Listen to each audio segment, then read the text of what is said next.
The first time I learned about graphic design is when I just finished my master's thesis, and one of the administrative assistants said to me, "Oh, your thesis looks so nice. Have you ever thought of becoming a designer?"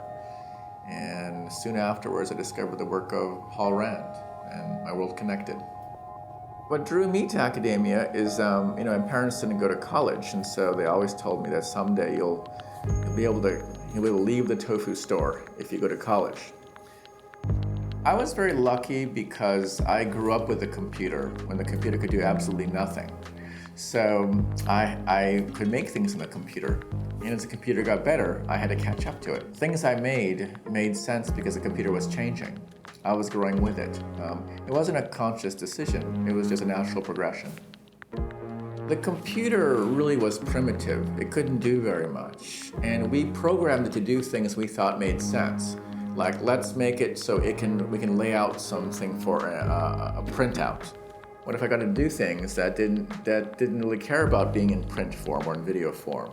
In doing all these things, iterating, experimenting, messing up, sometimes okay. Did I feel lost? Oh yes, very much so. People would say that what you're doing is crap. Will you stop doing that? And luckily, I just kept on going. I never thought that what I was doing would matter to anyone.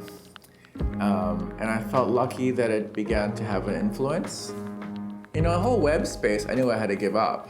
I saw the world was going so fast. I also was fortunate to have a lot of students in the process.